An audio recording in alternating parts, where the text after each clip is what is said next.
Welcome to സഫീസ് kitchen. ഇന്ന് നിങ്ങളെ മുമ്പിൽ ഞാൻ മാത്രമല്ല, എൻ്റെ ഹസ്ബൻഡിൻ്റെ ഒരു നല്ലൊരു കറിയുടെ റെസിപ്പിയും കൂടി കാണാം. എന്നാൽ നമുക്ക് വേഗം വീഡിയോ കാണാം. ചില ഞായറാഴ്ച ഇങ്ങനെയാണ്, ഇതുപോലെ മീനെല്ലാം കൊണ്ടാന്ന് ഹസ്ബൻഡ് ചില ദിവസങ്ങളിൽ കറി ഉണ്ടാക്കി തരും. അപ്പോൾ പിന്നെ കുട്ടികൾ സ്കൂളിലൊന്നുമില്ല, എല്ലാവരും കൂടെ ഒരുമിച്ച് നമുക്ക് കിച്ചണിലേക്ക് നല്ല രസമായിരിക്കും അന്നത്തെ ദിവസം.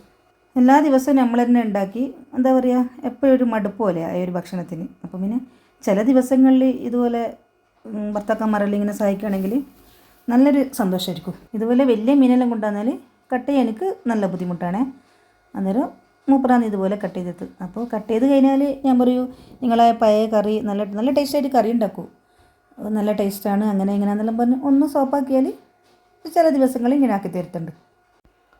എല്ലാവരും പ്രവാസികളാണെങ്കിൽ എന്തായാലും അവർക്ക് ഇതുപോലെ കറിയെല്ലാം ഉണ്ടാക്കി ശീലം ഉണ്ടാവുമല്ലോ. പ്രത്യേകിച്ച് അവരെ റൂമിൽ മറ്റുള്ള നാട്ടിലുള്ള ആൾക്കാരെല്ലാം ഉണ്ടാക്കുന്നത് നോക്കിയിട്ട്. അപ്പോൾ ഇതൊരു കൊല്ലത്തുള്ള ഒരു ഫ്രണ്ടിൻ്റെ ഒരു കറിയാണ്. അപ്പോൾ ഇടയ്ക്ക് ഇങ്ങനെ ഉണ്ടാക്കി തരാറുണ്ട്, നല്ല ടേസ്റ്റാണ്.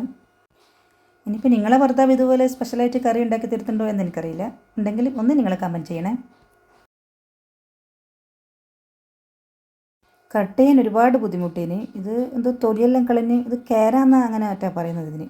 പിന്നെ ഇവരെല്ലാം ഇങ്ങനെ കറി ഉണ്ടാക്കുമ്പോൾ വലിയ നഷ്ടം എന്ന് പറയുന്നത്, നമ്മൾ ഒരാഴ്ച എടുക്കേണ്ട ഈ മറ്റേ തക്കാളി ഇങ്ങനത്തെല്ലാം ഇവരൊരു ദിവസം കൊണ്ട് തന്നെ എടുക്കും. അല്ലെങ്കിൽ പുരുഷന്മാർ കൊല്ലത്തിലൊരിക്കൽ ഇതുപോലെ ഒന്ന് അടുക്കളയിൽ ഇറങ്ങിയാൽ അന്ന് ഫുള്ള് പരാതിയായിരിക്കും, ഇതെന്താ ഇങ്ങനെ, അതെന്താ അങ്ങനെ.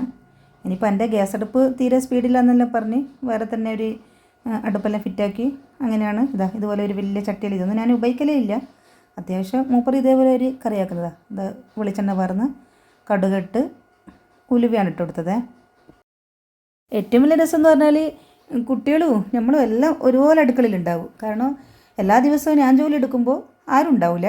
പക്ഷേ ഉപ്പ ജോലി എടുക്കുമ്പോൾ കുട്ടികളെല്ലാം അപ്പുറത്ത് ഒരാൾ വെളുത്തുള്ളി എടുത്ത് കൊടുക്കുന്നു, ഒരാൾ തക്കാളി എടുത്ത് കൊടുക്കുന്നു, അങ്ങനെയൊക്കെ ആയിട്ട് നല്ല രസമാണ്. ഇനിയിപ്പോൾ ഇട്ടെടുത്തത് വെളുത്തുള്ളി, ഇഞ്ചി, പച്ചമുളക്, കറിവേപ്പിലെല്ലാം കണ്ട അതിലൊരു സ്റ്റൈലാക്കിയിട്ട് ഇങ്ങനെ തണ്ടോടെ കൂടി ഇട്ട് കൊടുക്കും. ഇതിപ്പോൾ നമ്മൾ സ്ത്രീകൾ ഉണ്ടാക്കുന്ന പോലെയല്ല, അതായത് ആ വെളുത്തുള്ളിൽ നല്ല ബ്രൗൺ നിറമാകുന്നത് പോലെ ഇങ്ങനെ ഇട്ട്.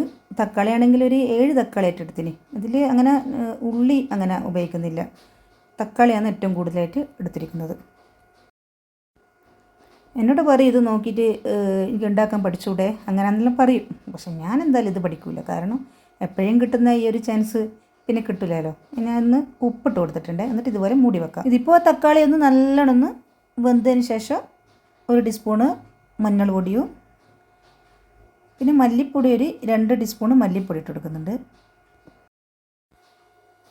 പിന്നെ ചേർത്ത് കൊടുത്തതെന്ന് വെച്ചാൽ മുളക് പൊടി ഒരു 3-4 ടീസ്പൂൺ ഇടുന്നുണ്ട്. പൊടികളൊക്കെ നന്നായി ഇടുന്നുണ്ട്, കാരണം മീൻ ഒരുപാട് ഉണ്ടല്ലോ.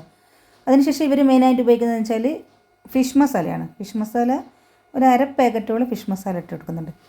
എന്നിട്ട് ഇതൊന്ന് ഇളക്കാതെ, ഇതിൻ്റെ ഒരു ട്രിക്കാണ് പറഞ്ഞത്, ഒന്ന് ഇളക്കാതെ ഒന്ന് ഇതേപോലെ ഒന്ന് മൂടി വെച്ചെടുക്കാൻ. ഇതിൻ്റെ ശരിയായൊരു ടേസ്റ്റ് ഈ ഒരു ഫിഷ് മസാലക്കാണ്. അതിനിടയിൽ ഇപ്പോൾ കുറച്ച് പുളിയൊന്ന് പുതിർത്തി വെച്ചിട്ടുണ്ടേ. ഇനിയിപ്പോൾ അതിനിടയിൽ ഞാൻ കുറച്ച് വെണ്ടക്ക ഒന്ന് വറവാക്കുന്നുണ്ട്. കുറച്ച് ഓയിൽ വെച്ച് കൊടുത്തിട്ട് കടുകിട്ടിട്ട് കുറച്ച് ഉള്ളി ഇടാൻ. അതൊന്ന് ഉള്ളി ഒന്ന് ജസ്റ്റ് ഒന്ന് വെന്ത് വന്നു കഴിഞ്ഞാൽ നമുക്കിതിൽ കറിവേപ്പിലെല്ലാം ഇട്ട് കട്ട് ചെയ്ത് വെച്ച വെണ്ടയ്ക്കയോ, ആ വെണ്ടയ്ക്കയിൽ കുറച്ച് മഞ്ഞളും കുറച്ച് മുളക് പൊടിയും ആവശ്യത്തിനുള്ള ഉപ്പ് ഇട്ട് കൊടുത്തിട്ട് ഒന്ന് മൂടി വെക്കാം. അങ്ങനെ വെള്ളമൊന്നും ചേർക്കാതെ ഇതിലൊന്ന് മൂടി വെക്കാം. ഒരു 10 മിനിറ്റ് വെന്തതിന് ശേഷം കുറച്ച് ഇതേപോലെ തേങ്ങ ചേർത്ത് കൊടുക്കുന്നുണ്ട്. ഇനിയിപ്പോൾ അതിൻ്റെ മൂടി ഒന്ന് തുറന്ന് നോക്കിയിട്ട് ഇതേപോലെ 5 മിനിറ്റോളം കഴിഞ്ഞിട്ട് ഒന്ന് മൂടി തുറന്ന് നോക്കിയിട്ട് ഇതുപോലെ നന്നായി ഒന്ന് ഇളക്കി കൊടുക്കാം. ഇതിപ്പോൾ ഒരുപാട് സമയം ഇതുപോലെ തന്നെ ആ ഒരു എണ്ണയിൽ പൊടികളും ഈ തക്കാളിയും എല്ലാം ഒന്ന് നന്നായിട്ട് ഇതേപോലെ വേവിച്ചെടുക്കുന്നുണ്ട്. അതിനുശേഷം കുറച്ചായിട്ട് പുളിവെള്ളം ഒഴിച്ച് കൊടുക്കുന്നുണ്ട്. ഇതിപ്പോൾ നിങ്ങൾ ഈ പുളിയൊക്കെ നിങ്ങളുടെ ഇഷ്ടത്തിന് എടുത്ത് കൊടുക്കുക. ഇതിലിപ്പോൾ നല്ല എരിവും നല്ല പുളിയൊക്കെ ഉണ്ട്, തക്കാളി ഇടുന്നതുകൊണ്ട് നല്ല പുളിയുണ്ട്. എൻ്റെ ചാനൽ ആദ്യമായിട്ട് കാണുന്നവരാണെങ്കിൽ ഒന്ന് സബ്സ്ക്രൈബ് ചെയ്ത് സപ്പോർട്ട് ചെയ്യണേ. ഇനിയിപ്പോൾ ഇതിലേക്ക് കുറച്ച് നല്ല ചൂടുള്ള വെള്ളം കൂടി ഒഴിക്കുന്നുണ്ട്.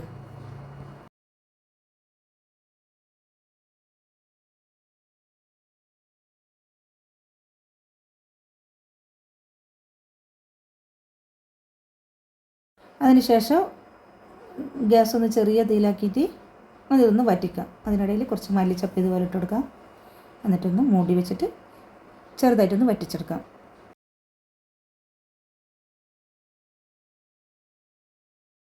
ഇനിയിപ്പോൾ കുറച്ച് മീൻ ഇതുപോലെ പൊരിക്കാൻ വെച്ചിട്ടുണ്ട്. ഇതിൽ ഒരു വെളുത്തുള്ളിയും കുറച്ച് മുളക് പൊടി, മഞ്ഞൾ പൊടി, കുറച്ച് ഫിഷ് മസാലപ്പൊടി, പിന്നെ ജിഞ്ചർ ഗാർലിക് പേസ്റ്റ്, കറിവേപ്പില, കുറച്ച് വെളിച്ചെണ്ണ ഇതുപോലെ വെച്ച് കൊടുത്തിട്ട് മസാല ഇതുപോലെ മസാല പുരട്ടി കൊടുത്തിട്ട് ഒരു അരമണിക്കൂർ ഇതൊന്ന് മസാല പിടിക്കാൻ വേണ്ടി വെക്കാം. ഇനി ഇതുപോലെ എല്ലാം ഒരുമിച്ച് ടേബിളിൽ വെച്ചിട്ട് നമ്മൾ ഭക്ഷണം കഴിക്കാൻ തുടങ്ങുകയാണ്. ഇന്നത്തെ വീഡിയോ ഇഷ്ടമായിട്ടുണ്ടെങ്കിൽ നിങ്ങളൊന്ന് ലൈക്ക് ചെയ്യണം, ഷെയർ ചെയ്യണം, കമൻറ്റ് ചെയ്യണം.